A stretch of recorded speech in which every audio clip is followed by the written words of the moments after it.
Good afternoon, everyone, and welcome to another professional development learning opportunity sponsored by the Maine Department of Education.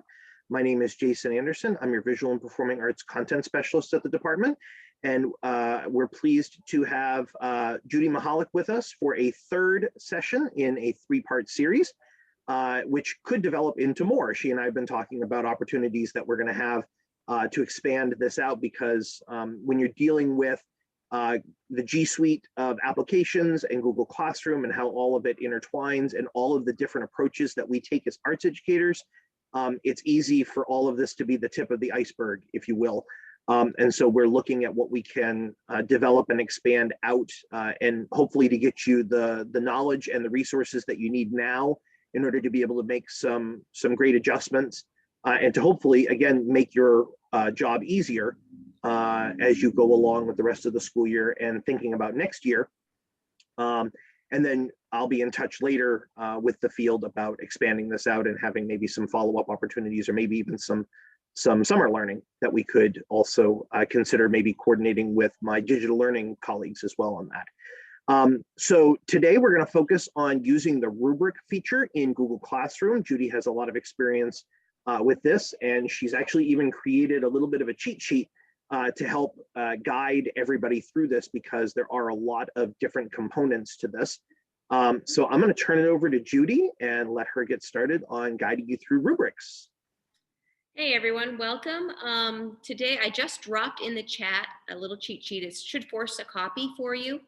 I may need to drop that again if we still have people joining us. I know you can't see the chat before you joined. So I'll do it one more time so you'll see it in there twice, because someone just joined us. And if that doesn't work, let me know. I think I copied it over right. So what I've done is I put together just a sort of a step-by-step of how to add a rubric. What my goal is today is to take you and show you a completed rubric, what it looks like, and then take you back and show you a Google slideshow that is an art lesson. I'm going to be a little bit more art-centric today. I know I have a tendency to be a little more music-centric because that's my content area, but I do want to just show some possible applications for art as well. But these tools you can use, art, music, really no matter what your subject area is. You may have to think a little bit outside of the box, but you definitely can sort of apply this to no matter what you're teaching. So I'm going to get started right now. I'm going to share my screen with you. And as I said, I'm going to show you a completed rubric first, and then we're going to go back and look at a slideshow. And then together we're going to create a rubric for that slideshow, as if that was a lesson. So let me just share my screen. And I'm going to share my entire desktop. I'm going to start with that because I have a lot. Well, I'll try a tab. Let me share this. Let's see. All right, I'm going to go to,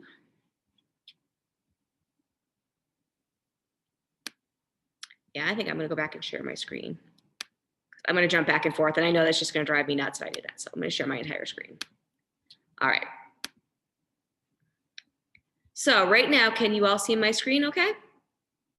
And here's my, all right, so what I'm going to do right now is I'm going to show you the student view of a rubric. This is what the kids see. I like to start on that end of it so you can sort of put into play, like, what would my students be seeing?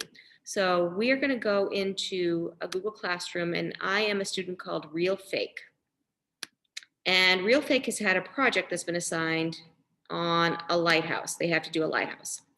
So I've already, as the teacher, gone ahead and added a rubric to this assignment. So this is exactly what a student would see. This is an uncorrected rubric at this point. So the student can go right through. They can see the title of the criteria that you're using. They can see the different levels that you're assessing. They can see the total point value, which is up here. Okay, and they can toggle it on and off, so they can just see, like, if you just had given them like the top here, the second one here, they could see that, or they can toggle back so they can see what the descriptors are for all of those criteria. All right, so I always like to show you what the kids see, because I think that's really important. I have to say, today I put in a request to Google that from the teacher view, you can toggle to a student view, because I was like going over what I was going to do today, and actually I was teaching in class today. and wanted to show my students something, and they don't have that at this point. So I'm hoping Google will listen to me, and that will be something so I don't have to log in as a student. So that's what the students see. So what I'm going to do right now is I'm going to go back and I'm going to show you, this is, as I said, an art project that was done by the art teacher at my school, Courtney Harvey. She's a phenomenal art teacher. And she had this in just a Google Drive, Google Doc, and she has, I think, 3 sections of totally remote students. There's almost 73 students this quarter that are just remote. It just happened that way. We change kids every quarter. This is her quarter to have all the remote students. And so we were talking about how can we get them to be a little bit more interactive. And so she gave me the lesson that she normally does in the classroom, and I translated it to a Google slide presentation. So this is going to sort of show you how to make a lesson a little bit more interactive. And it also, as I'm going through this with you, I'd like you to see if you can think about what you would like to adjudicate the students on. What would you would like to, if they had to do this as an assignment, what you would like to grade them on. Okay, so this is the Lighthouse presentation, and it's a Google slideshow. So the students, as I said, don't have to use a Google slideshow as a presentation. You can use it for students to do work because it's so convenient to drop in media. It's so convenient to make it interactive. I usually, with this slideshow, I hyperlink things together. I didn't with this one because I put it together really quickly. But this is just an example of what you possibly could do for a lesson, especially with remote students where it's hard to have that interactivity. So she does a whole unit on Maine lighthouses, on observation, on values, and she's done this lesson from 4th grade all the way up through high school. So it's very adaptable. And she said, feel free to take whatever you want from it. So I know I sent this out and she's given her permission to go ahead and adapt anything you want from this. So this is her introduction. And then she starts with a piece of artwork that she wants the students to look at. And in that piece of artwork, she just sort of gives a little bit of background. It looks creepy. Why does it look creepy? Look at the highlights. Where's the light coming from? And she would have this discussion in class with students. Again, if you're doing this remotely, sometimes students aren't on the same days. So this way they can also sort of have that same discussion, or they can at least read the content that you want them to observe. So the next slide is talking about showing the light source. So this is a work by Edward Hopper. He did a lot of lighthouses, and her big thing is working with values. You need to know where that light source is. So what she has done is come up with 4 lighthouse paintings. And what she wants the students to do is to sort of simulate, where is that light source coming from? So what we've asked the students to do is to place an arrow using Google Slides, and there's an arrow feature right here to sort of draw that arrow for the lighthouse. So you give them a little tutorial. You might even want to put in here a little video of how to do this, but you can also just do a little drawing, whoops, like I did right there. Okay, so for each one of these, you would have the students go in and draw the arrow pointing to where the light source was. And you can make that bigger and everything. I'm not going to do it for these. I'm just going to quickly show you. So students, in order to check to make sure that they have that, knowledge down of where the light source is coming from, you would have them do the arrow, and then you can check their work. And then you go right through. She's got 4 of these that she would do this with. And then she really wants students to look at observation. So she talks about what observation is, what the definition is, and then she has the students look at a couple of Hopper's paintings and make observations about them. So the students would actually go through and they would use text and they would fill in these areas here. Okay, they would fill in these questions. They can do that right there. Okay. She has the students look at 2 paintings and make some observations and give their opinions about the paintings. And again, excuse the typos. That would be totally my fault, not Courtney's. So she's got a couple of different paintings, and again, their feelings about them. And then she goes on and she does the assignment on the lighthouses. This is what the students actually would be doing. This is their final project on this. They're going to be looking for lighthouses from the state of Maine. And she gives the directions on how to do that, how to Google it, how to do an image search, some very specific things. Do not make this up in your head. And again, she would either talk with them about this in class, or I don't know if you can see this or not, if it goes over, but she has them do, so she has them do some observations. So this is a great job these are actually former students that have done these. So she takes out some former work and she has the students like look through these and see what the student did well. And then she has students look at other works and make 2 observations on their own about what they did well and what they could have done to improve. And then she gives her observations as she goes. So she does this for 3 or 4 slides. So the students are used to looking at others' work of other students that their same age and making observations, and then being able to sort of see what Mrs. Harvey thought about it, what she thought was good about it, what she thought could be improved. Then at the very end, she has instructions here for the final project. And then she does have 2 videos. I don't know if, as I said, I don't know if those translated over for you or not, or if they're, because of our firewall, they're in our domain, but she does have videos on how to actually do this project. She shows them how to shade, she shows them how to do the Google search, and then she would have the students go off and do the final project. But we want to make sure students went through and did this lesson. They did the observations. So I'm going to ask you right now, and you can either just put it in the chat and Jason's going to shout it out to me, or you can just, unmute yourself and say it. If you were to have to grade that and you wanted to do some sort of a rubric, what were some things that you could adjudicate the student on? You could evaluate, give them feedback on in that presentation, that really brief, quick presentation.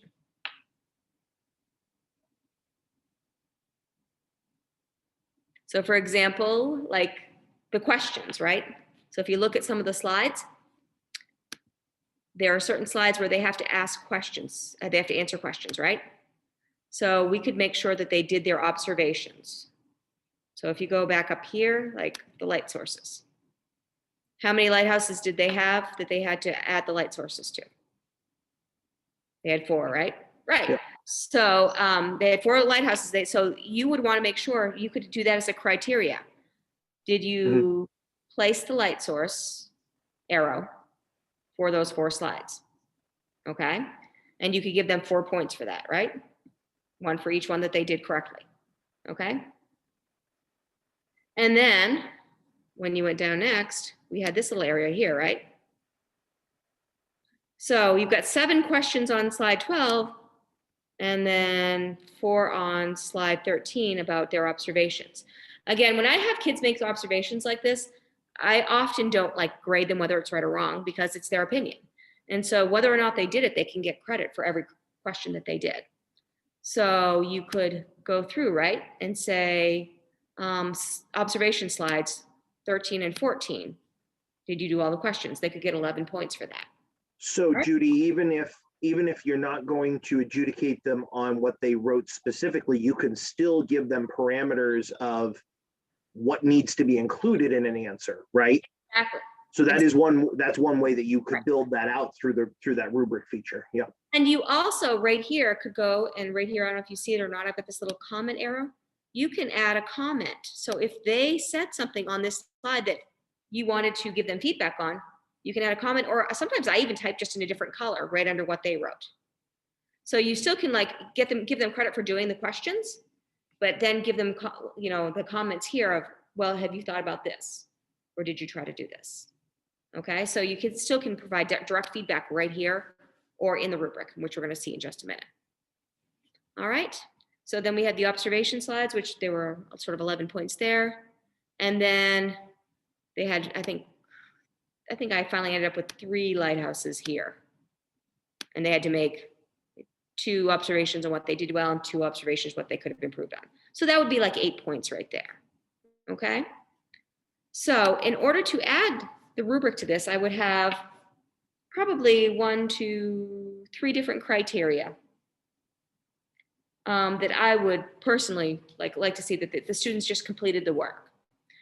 And so what you would do to add that is you would go over to the assignment. And we're under week 4 right here. And you see it says Lighthouse Instructional Slideshow. So you'd click on these 3 buttons right here. And then what you're going to do is you're going to actually edit the assignment. So once you edit the assignment, you've all sort of seen this if you've ever worked in Google Classroom, you've got this little area right here where you have which students that you can give the assignment to, and you can choose the assignments, the students in your class. So you don't have to give this assignment to all of your students, which I love because I often have students that I will adapt and change assignments for depending on their IEP needs. And they think they're getting the same assignment because it looks the same title-wise, but I've changed exactly what they're doing for me. Again, you put the due date here, and you can choose that as like tomorrow's date or Friday's date. The topic is the part of Google Classroom that you have it under. And this is where you choose your rubric. So right here, if you press that little arrow, you can either create a rubric, you can reuse an old one, which is pretty cool, or you can import one for Sheets. Now, the way you import from Sheets is if somebody else has created a rubric that you really, really like, you can export your rubric, they can import your rubric. So you can say, I've got this awesome rubric, I want to share it with you, and I'll show you in a minute how you export it. And then if they've shared with you, you can import it.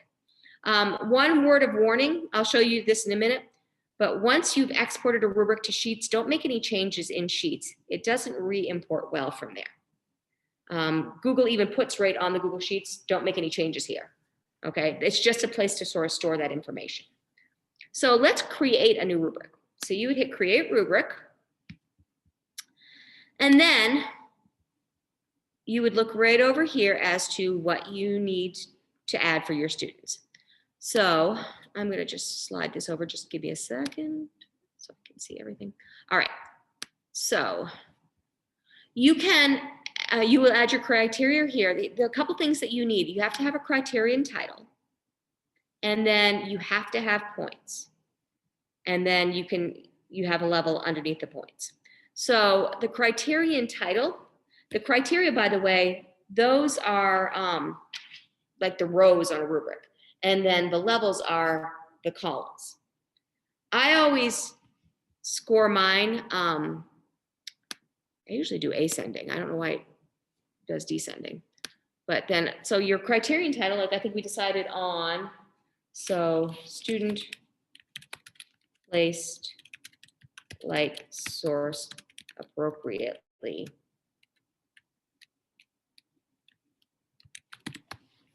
Okay. So Judy, under the sort the order of points by, when you change that from descending to ascending, Yes. is that how they're going to show? Is that how they show up from left to right in columns? Yes. Yes. So I think the reason that some people want to do it the other way is they often want to put the standard that they want students to achieve or to meet. If they're reading from, it looks opposite on your screen, sorry. If you're going from left to right, you want to have the target on the left that they're going to see first. And so that's a matter of philosophy, but I think, that is how I like it, actually. You're right. Yeah. But there are some other people that do it the other way around too, to say these are the steps that you can grow through to get to a meeting the standard or exceeding the standard, whatever it might be. You're right, it is left to right. Yeah, no, good catch there. All right, so here's the criterion, okay? And then the number of points. So in this case, we said you could do it, there were 4 lighthouses that they had to do, right? So you could give them 4 points here. And then level title would be placed all 4 arrows correctly. Okay, so then you add another criteria, you're going to hit this little plus sign right here. Okay, so this would be 3, and then you could do placed 3 correctly. And Judy, you could also take what you just put in the level title, you could place that in the description category, right? And then level title. So if your school or your district uses common terminology for the different levels of a rubric. So again, it may be, does not show evidence or no evidence, or, working toward the standard, meets the standard, exceeds the standard. You could use that as well for your level titles. You can do that, exceeds, yeah.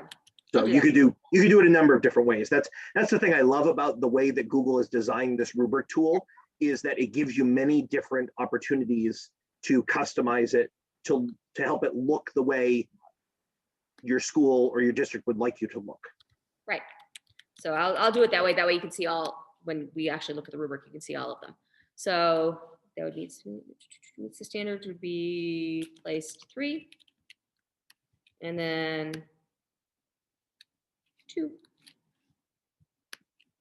Partially meets. And place 2. And then I wanted to show you this right here. If you didn't want a level, like say you decided not to have level 2 for whatever reason, you can delete right here. But I'm just going to go add level 1. Okay.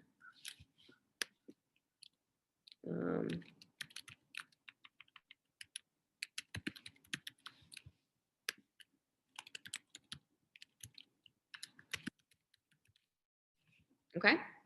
So then from there on out, you've got your first criteria. To add a new criteria, it's down underneath my little box here, but do you see right here, there's a plus sign? And then, whoops, I hit on the arrow. There we go. The plus sign adds the criteria. The cool thing is, if I don't want to type all of that out again, I can go right here and I can duplicate this criteria right here. Okay, so if I wanted to do the same thing, but I want to just change the title of the criteria, I want to keep all of this the same, I could do that right there. And actually, when I come back to the very last one, where I was doing a similar thing where the students had to make observations on the lighthouses, it's going to be very similar to this one, because I believe there are 4, there may have been 3, but I can exceed, meet, or partially meet there. But I'm just going to do a new one for right now. And this was going to be observation, critical observation.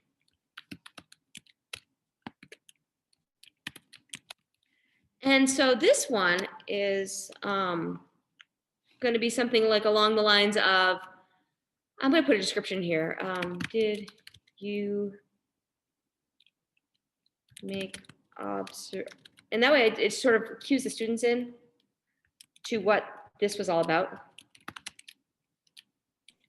Which is great if your curricular approach, your instructional approach deals with essential questions or anything like that. That's a great way to tie that back in right into the rubric so that students can see, oh, this is where I'm demonstrating my knowledge on this essential question. Right. And for this one, there were 11 points. This is what I'm going to do. I'm just going to put 11 there. There were 11 questions. If they did them all, they're going to get 1 point per question. I'm not going to put any levels in, but here's the thing. When you go back to actually do the rubric, you can put the number of points in here. You don't have to like choose a criterion. So there's just going to be one criterion here. Did you do all 11 of them? If you didn't, if you did 8 of them, then you're going to get an 8 here. So in order to get the top criterion, I'm going to say, actually, all questions complete and accurate. And I'm going to leave it right as that, right at that.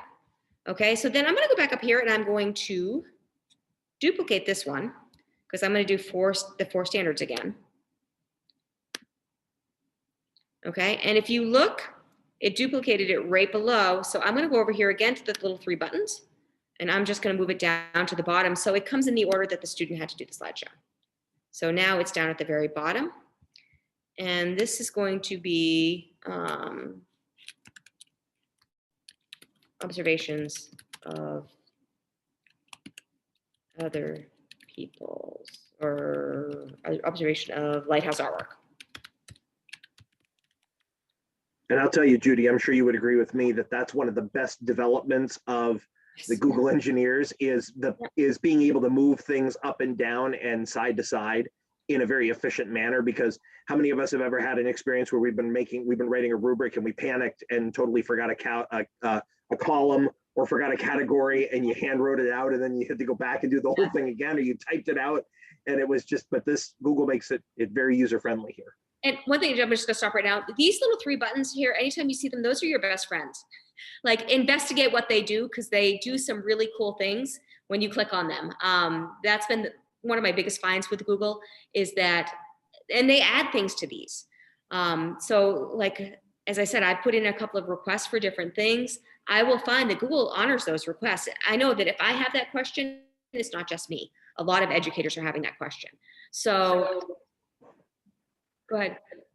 Oh, so yes, go ahead and check those out, okay? All right. Judy, what is the question mark down in the lower? Yep. What does that show you?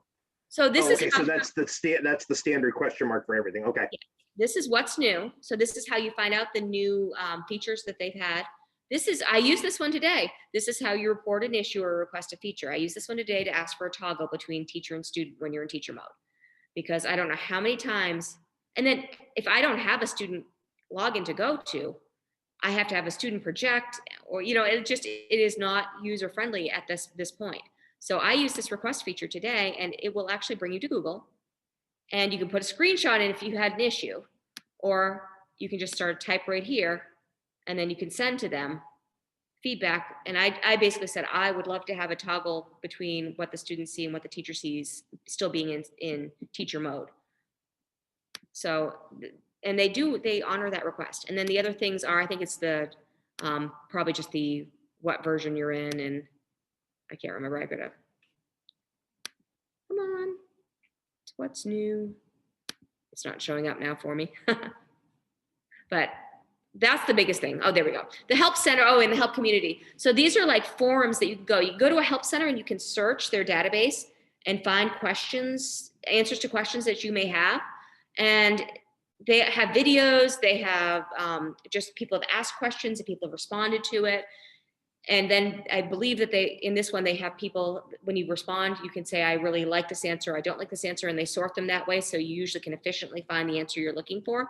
And the help community is you can go into like a forum and ask a question, and other Google educators can help you find the answer. So it's also a pretty cool place to go. All right. So I think what I'm going to do at this point is I'm just going to pretend that this one is what I want, just for the sake of time, and I am going to save this. Now, one thing you do need to know is that you need to save this. If you don't save it, if you just close right out of it, I believe that it won't save your progress. So even if you're just saving this, you can always delete it, but you can always re-import it back in if you want to. So I've saved this rubric. Now, did you notice right here, this rubric says that this assignment's worth 19 points. This is a feature that I have also asked that Google update. I think pretty soon, like they have updated dates and things like that, coordinating, they will update this, but right now you have to put your own point value in. So this is a 20-point assignment or a 19-point assignment. I probably would have rounded that up to 20. The two students would get the answer, and then I would probably bump it up a point. I like nice even numbers in my gradebook. All right, so that's what this will look like for the students, and I will save it. And then we will go over to one of my fake students, and you can see what they have. All right, so we're going to go over to real fake. And then when they view their assignment, whoops, it's asking me to turn it in. Got it. I'm going to turn it in even though nothing is done. How many of you have had that happen to you? You get those blank assignments, woohoo, and then you have to turn them back in. They still say missing, but for their parents, for that 30 seconds, it looks like they've submitted it. All right, so we've turned this in.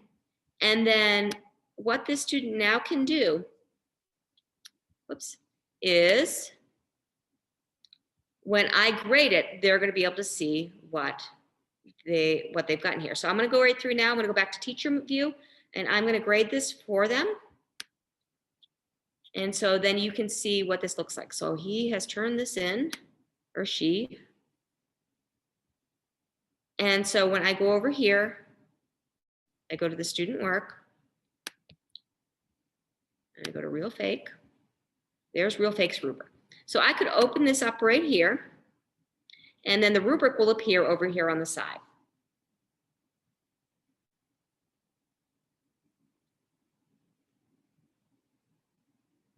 Okay, so as this is loading, so I'd go through the slides and I would look at them. And if they did all 4 of the slides, I would simply click there and they automatically update the points. And it updates it up here. Right now they have a 4 of 19. If they only did 3 of the slides, you could do that. Okay, under the critical observation, I can do that, but if you watch, I can go back and I could say, yeah, they did some of it, but they only did 8 of them. Okay, so then it updated the points over here. And then the observations of the lighthouse down at the bottom. Let's see, they only did 3. I actually can click on the criteria right here. Okay, again, you can go over here. You can add comments to the student. You can add private comments down here. If you do add a private comment, make sure that you post it before you skip out of the assignment. It will prompt you to post it, so the student receives the comment. A lot of times I will do a comment like, oops, there's no work done. And then I will post to them. Okay. So that's what that would look like. And then you can return it to them. You also can return multiple submissions. So if I return that and then we go back over to the student view, as soon as it's done returning, you can see that they can see what they got on their rubric. They can see which criteria I hit for them. And they can see what their grade is. Okay, if they wanted to resubmit that, they could do that as well. So they can, I think that's a setting though in Google Classroom that they can resubmit their work. All right, I'm gonna stop. Go ahead and yeah, I'm just gonna stop and pause and then let you guys ask questions if you need to. No, that's fine. In addition to the private comment that you can do at the bottom of the rubric, is there a way that you can offer any comment on any of the particular criteria, the individual criteria, or is that all work that you need to do as the teacher to make sure that the descriptors for the criteria are what you want them to be? I was looking for that today because I thought you could do that. And I'm pretty sure that it needs to go just under that private comment, but that would be a great upgrade for Google. What I usually, and it's things I never use that. Usually I will go with the criteria when I'm in the rubric because I put comments in their work as I've gone. So I get it. Like I said, I bet that's a question someone's going to have. And I never use that because I comment as I go. Well, and generally, I think that's probably better practice anyway, to put your attach your comments within the assignment, within the work itself, because that's one of the most surefire ways to really get at the point with the student, right? Of what they may have missed. Or if they did something really exceptional, you can target it right at that point in the slide deck of the work that they were doing. Yeah, or this works for Google Docs. It works for pretty much anything that you have your students turn in. And that's one thing I did want to show you is that you can, I'm going to go back to teacher view for a minute. I am in teacher view. You can go back and you can turn the rubric, the scoring on and off. But here's the thing, so you can just do feedback. So if I go into this and I edit it again, and I don't want the students to get points, I've decided that it looks like they're bombing, but I still want to give them feedback. What I can do is I can go right here and edit the rubric again. And up here in the upper left, I can toggle that off. Okay, so now they don't have any points. You can just go through and bam, bam, bam, hit what you want for your criteria for the levels. So they can see, okay? I don't know why that didn't save. It's supposed to, but okay. The other thing also, I know I get to a point when in my grading sometimes where I don't need to look at do a complete like rubric on a student. I can take a look, I can do the comments and know they got 100 on that. So you can either go bam, or I can just put in like the highest point score up here. I can just add it right there. And then you don't have to do, and I'll tell the student, you know, you nailed it. Here you go, here's your grade. Because sometimes I know you don't always want to do a rubric, but sometimes you want to have that available so you can give some students feedback and not others. You can go ahead and edit and change these rubrics, but once you've scored it, you can't change them, okay? And as I said, you can reuse and you can import. And when you reuse and import, you can change those new rubrics without affecting the old ones. So it makes a brand new copy for you to change, if that makes sense. Okay. questions at this point for I me? was just going to say, does anyone have any questions or want to see any of those menus again? Give you a chance to think on that for a second. Because I'm throwing a lot at you. I know I go fast, guys, but there's so much here that I know that maybe if I just hit on things and you hear it, you're like, oh, I remember she said it does do this, and you can go looking for it. So I apologize if I'm going fast, if I'm giving you a lot of information. I'm just really excited because, as Jason said, once you get this stuff set up, it is a huge time saver. I reuse rubrics all the time. I rarely make a brand new rubric. I usually can grab from an old one and just change it slightly. And, and then I'm there, I'm golden. So I know I'm throwing a lot at you because this does do so much and I want some of it to stick with you. Linda hit the nail right on the head though she said, as long as I get the recording after, I can go back and watch it again. And so that's the beauty of recording these sessions, is we can share them with our colleagues that can't be here, but you can go back and watch some of this again and be able to reference it and use it as a step-by-step.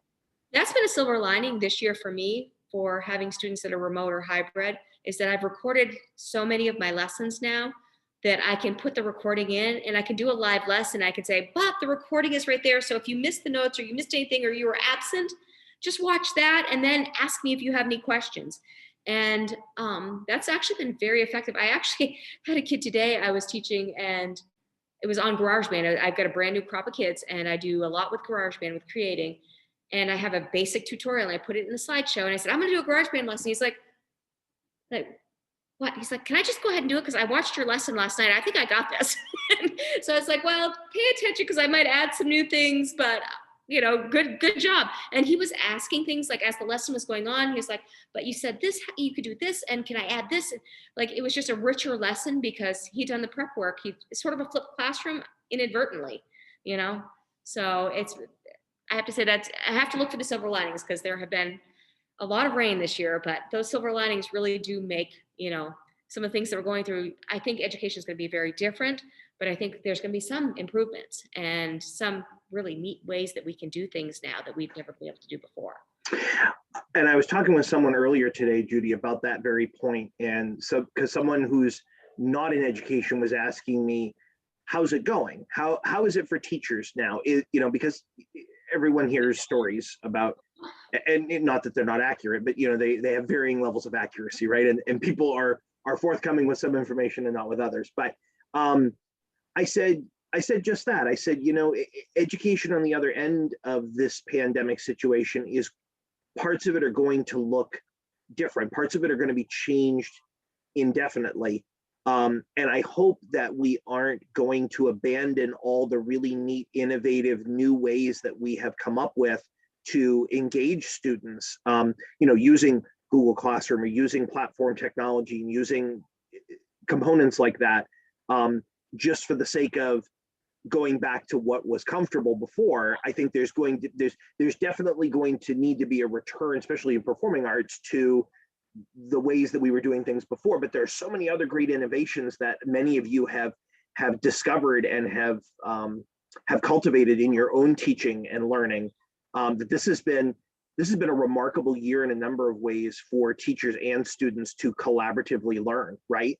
I mean, a lot of you have been in a situation where you've been learning how to use new technology, and maybe your students have been guiding you through some of that learning. And then on the other side, so it's the tables have been turned a lot this year in a number of really great ways. So I'm excited in hopes that you're all going to keep developing this part of your knowledge going forward. And on that same note, I would like to say that obviously I've got my master's in technology. I'm a Google certified educator. I love using technology with my students, but I only use technology when it benefits the student and enhances a lesson. And now this year it's been a little different because I would love to be doing a lot more live music than I am with the challenge that we face, but I still do a ton of live music. And I've learned to use technology to enhance some of those things. For example, today with my 6th grade, we did boom whacking, which, if you don't know what those are, they're these big, colorful tubes. And I put up a YouTube video and they follow along and they play their parts and they love to do it. When we got done, I put up a question in Google Classroom. I said, just a simple question where they had to respond to, and they had to respond to a classmate. what was one thing you learned today, and what was one thing that you had fun doing today? The responses I got back were amazing. Like if I tried to have that verbal discussion with my students before, a lot of them wouldn't have raised their hands. They wouldn't have participated because they were the shyer, quieter students. But those students, one of the students said, I really love playing C. Okay. And someone else said, why? And she said, I love the color of the tube, but it makes a really cool, deep bass sound. And this is a student that literally probably would not have said anything. Like she would have left that classroom. I never would have known that she had had a wonderful experience. And then the other kids were like, yeah, you did a great job playing C. Like it was so sweet and just so affirming of what they had done. And the fact that she's so shy and quiet, she stepped out of her comfort zone and did something that she was very uncomfortable doing. She like playing a boom whacker, a big long boom whacker, was something that she never probably would have done, but she was brave and then she could talk about it. And so I'm hoping that some of those things that we can, of course, I'm preaching to the choir here, but we can keep those things going, that type of learning with our kids, because it really does enhance so many lives in so many ways. So anyway, I got off, but I agree. No, I think that's great. I think it's fantastic, Judy. So Judy, something that's not rubric related specifically, but one thing I hope you might show everybody again, because it's in line with this conversation that we're having about new and innovative ways of doing things. Google Classroom gives you the capacity to have co-teachers or more than one teacher attached to a classroom. And so it's really, in a lot of ways, it's designed for cross-content collaboration. So if you want, and this is something that, shameless plug right here, for something that I'm developing or working on right now with my digital learning specialist colleagues, is ways that you as arts educators can go across the hallway to your technology integration specialists or your Google trained educators in your school or in your district, and you can collaborate on projects. And you could, even if you set up a Google Classroom as a unit, you could have more than one teacher contributing lessons and material to that, and then more than one educator interacting with the students within that classroom. Judy, could you show us how to add educators or add collaborators and teachers to a class? Absolutely. So I've got actually a couple going right here, without bringing you actually into the actual room. This is the one that I share with the art teacher, and I share our classrooms together. And so you can see this is the art teacher, and this is her class, and I am a co-teacher in her class because she and I have the same group of kids that we switch every quarter. And so especially like we're only 2 weeks into the new quarter, we pretty much have the same crop of kids in sections. And so by her adding me to this section, I was able to say, hey guys, you need to add my class now. And then we also sort of go back and forth between, we have these little battles between art and music, and the kids love it.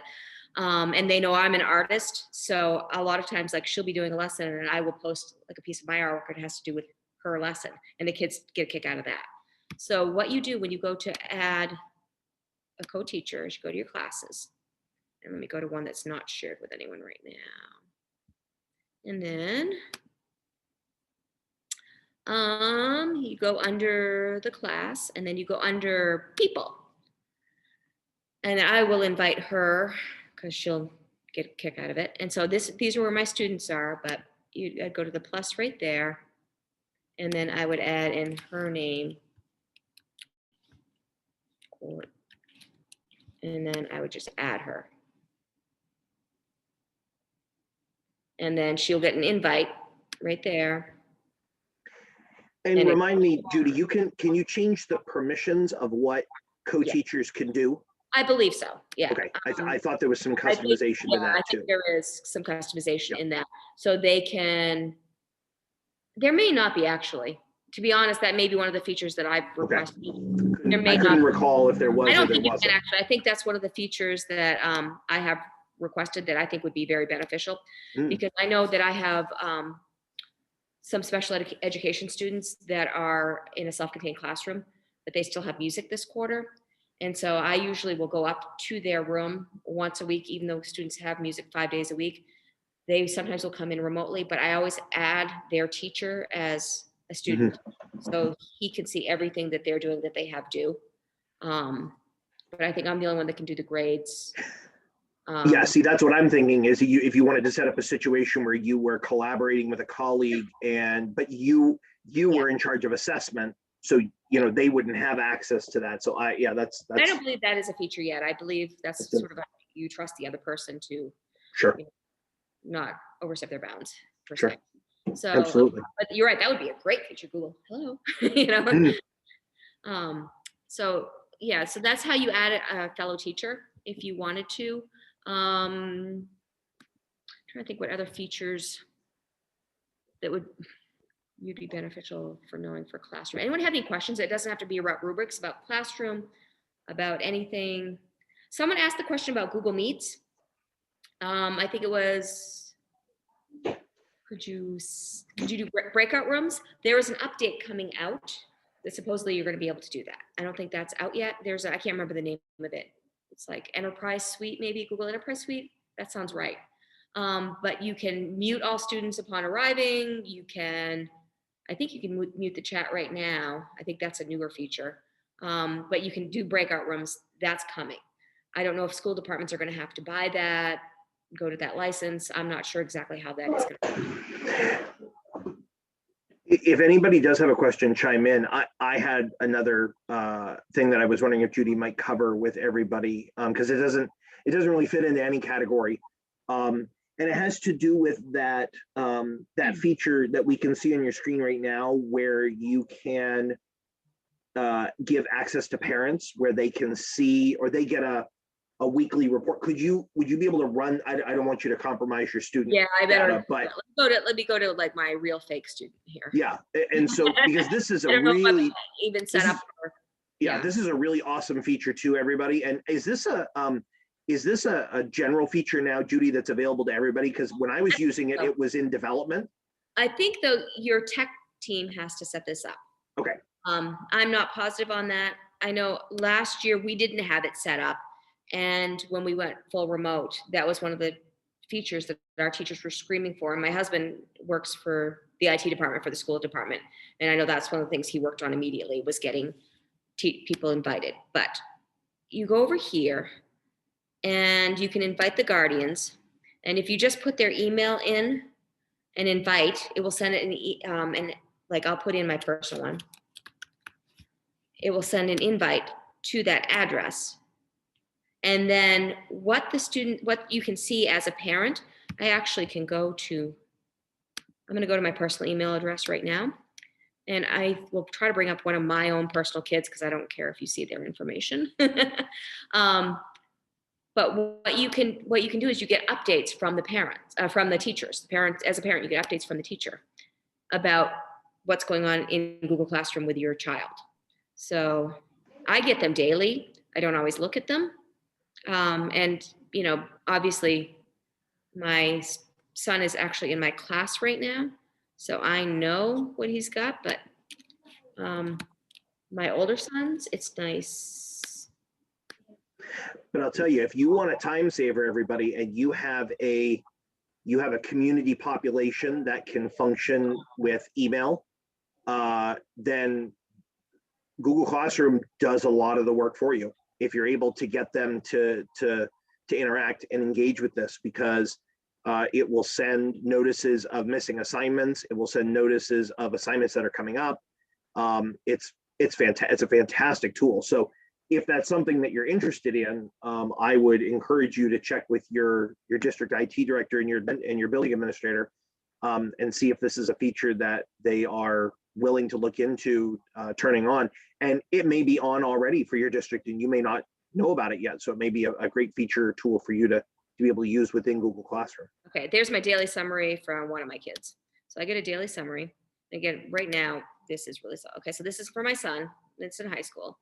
And you can see his student work doing the next few days. He's got a res up, write up. And so this is the name of the project. This is what he has to do. This is due February 24th, which was today. And he did do it because we worked on it last night. This is a class activity. This looks like it might be from guidance. So you can see what they have due, what's coming up. Okay, so this is what it looks like on the parent end, which I know a lot of times as a teacher, you don't see this. And so this is though the bugaboo about this, which I don't know, I know Google knows about this because everyone complains about this, is that when a student turns an assignment in, it doesn't show up here. It doesn't come to the parents. And so it doesn't show up on the daily things. It looks like the student has got the work in and they don't. It's still missing. If you return it back to the student undone, uncorrected, it will still then show up as missing. But I play this game with kids back and forth until I make a phone call home and just say, your child is, keeps turning in missing work. Do you mind working with me on this to see if we can get them to get their work in? I don't know if you're aware of it, because every time they turn it in, it takes it off the list of assignments they have to do. So that's pretty effective. And usually I tell the students before I do it, you do that one more time and I'm going to be calling your parents so they know that this is, a little game we're playing, which I'm not having much fun with. So that works too.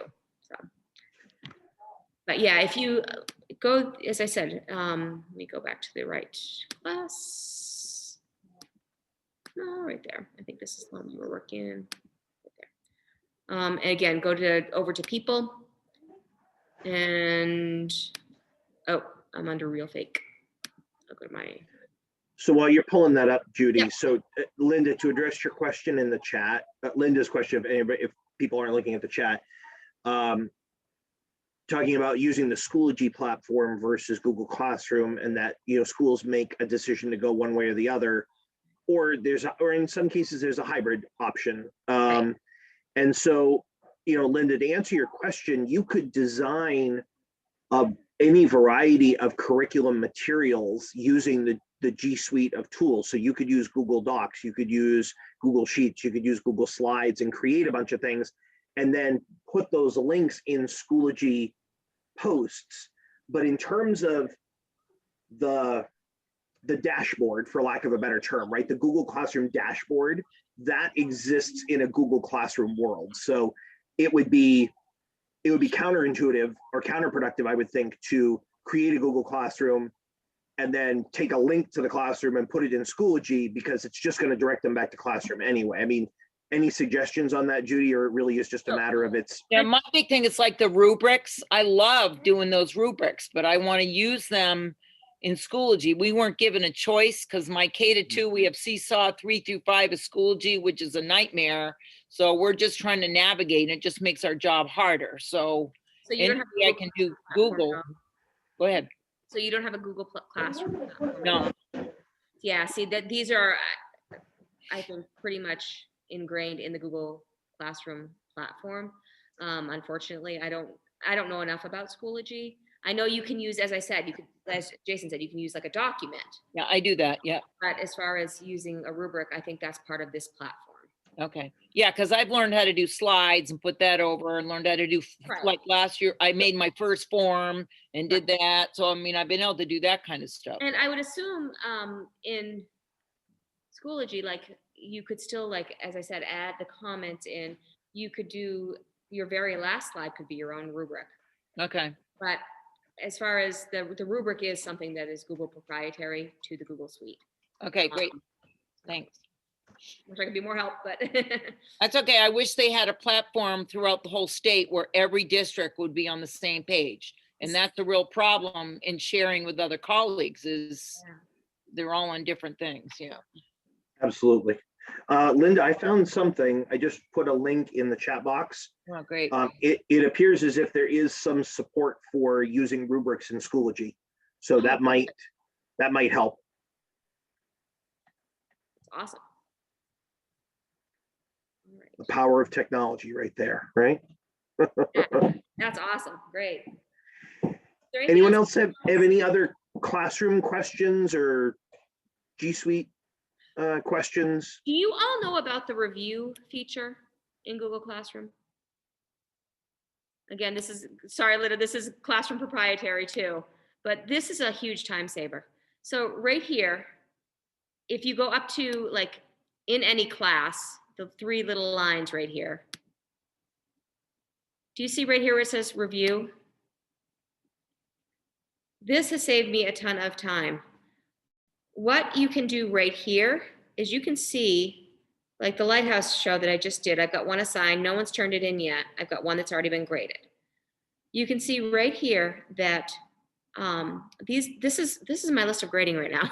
This is everything I need to grade. So if I go to what makes music good, I don't want to compromise my students, but this would be their work. And I can go class by class by class by class and correct their work. And then when I get done, I'll do it on this one here. I can just do mark as reviewed. And then I know that I am up to date in that class. So that is a huge time saver.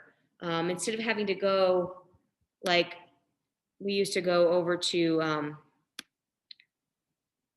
like where it says grades. And I'm going to pull an individual class where it says grades right here. You can just do that to be reviewed. And then you can see what you have to have done. How many people have turned it in? How many have it assigned? Okay, huge time saver right there. All right, anything else? Well, I really, really appreciate you all. I appreciate all of you that hung in with me for these 3 sessions. And I am going to stop sharing right now so I can drop my email into the chat. I'm going to drop one more time the link for the tutorial in case you joined us a little bit later. This will force a copy. This is just step-by-step of how to use a rubric in Google. And then I am Jay Mahalik at bangorschools.net. If you have any questions at all, I am so happy to work with you to help you out, to just give you feedback. And I can even like sort of do some research for you to find out, again, like what Linda just said, if you have a question Schoology, I don't necessarily use it, but I can find out the answer for you. So anything that you need help with, please let me know. Please reach out to me. Wendy had a good question, and I'm certain the answer is yes, but we don't have the time to deal with it in this session. But something, Judy, that you might follow up with Wendy on is it possible to create a slideshow with audio as well as text? Yes. Right. So you can have you can have the text for students that need the auditory reinforcement. You can have someone reading it while they're seeing the text on the slide. There is an app, I'm trying to think, I use it right here. I use this all the time. This records your voice and it attaches. I can't think of the name of it. It's is it a Chrome extension? Yes, it's a Chrome extension. Okay. I can't think of the name of it right now. And of course I got my extensions hidden. Oh, it's awesome though. That's not it. That's not it. That's not it. Oh, I will find that out for you though, because I use that one all the time. It's like something like talk something Like that. I'll look it up too and see if I can. Yeah. We can find that. Yeah, I use it and all the time. I do that, especially for reluctant readers or students, ESL students, so they can hear it as as they're reading the text. I think that's great. Yep.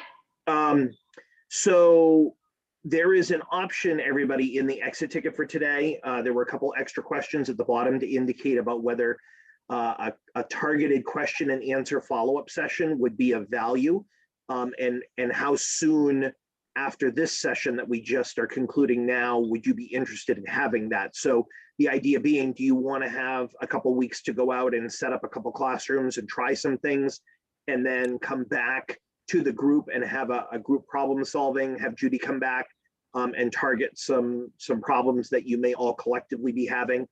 So if you could give us some feedback on that exit ticket, that would be terrific. And then I will be in contact with all of you and through the listserv newsletter as well about what the response rate was to this and when we may consider doing a Q&A follow-up after this. So thank you, Judy, again, for being our guest presenter for 3 of these sessions. Your expertise and your know-how was wonderful. And I've heard nothing but great feedback from everybody that they've enjoyed being in the live session, but they've also enjoyed going back and reviewing the video after the fact as well. And thank you for providing all the extra resources that you have with that as well. Really appreciate it. All right, well, thank you all. And again, reach out to me if you need anything. I'm here for you. Just let me know. And thank you all for hanging in there with me. Absolutely, thank you. Let me be the first to wish you all a happy Arts Education in Our Schools month, which starts next Monday. Woohoo! So I put this in the listserv newsletter today, but if any of you are having any way of celebrating arts in your schools, particularly, especially during this time.